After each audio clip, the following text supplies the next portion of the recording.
મહેસાણાથી સમાચાર સામે આવી રહ્યા છે કે ભારત રત્ન બાબા સાહેબની પ્રતિમા ઊંચી કરવા માટે અપીલ કરવામાં આવી છે। બાબા સાહેબની પ્રતિમાને લઈને અનુસૂચિત જાતિ એકતા મંચના વૈભવ ચાવડાએ સવાલો ઉઠાવ્યો છે। મહેસાણા ફુવારા સર્કલ પાસે આવેલા બાબા સાહેબની પ્રતિમા નીચે હોવાથી લાગણી દુભાણી હોવાની વિગતો જણાવી છે। તો બાબા સાહેબ એટલે કે બંધારણના રચયિતા, જેમની પ્રતિમા નીચી હોવાથી પ્રતિમાને ઊંચી કરવા માટે મીડિયાના માધ્યમથી મહાનગરપાલિકાને અપીલ કરવામાં આવી છે। અન્ય પ્રતિમાઓની જેમ બાબા સાહેબ આંબેડકરની પ્રતિમા ઊંચી કરવામાં આવે એ બાબતે તેમણે જણાવ્યું કે અન્ય કોઈ સમાજ કે પ્રતિમાનો કોઈ વિરોધ નથી, પરંતુ બાબા સાહેબની પ્રતિમા ઊંચી કરવામાં આવે।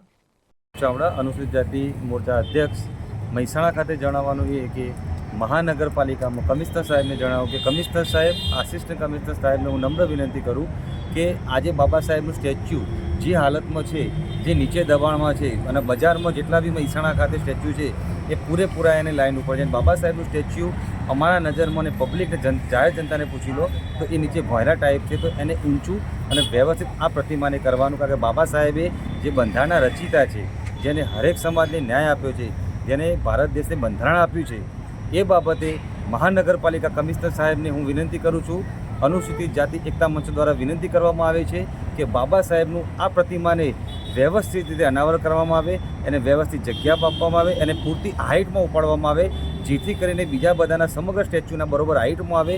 મારો મહત્ત્વનો મુદ્દો એ છે કે બાબા સાહેબનું જે પ્રતિમાનું અનાવરણ કરવા માટે વ્યવસ્થિત જગ્યા, વ્યવસ્થિત સ્ટેન્ડ એને હાઇટ આપવામાં આવે। બાકી મારે કોઈ સમાજનું લાગણી દુભાવાય એવો મારો કોઈ ઈરાદો નથી।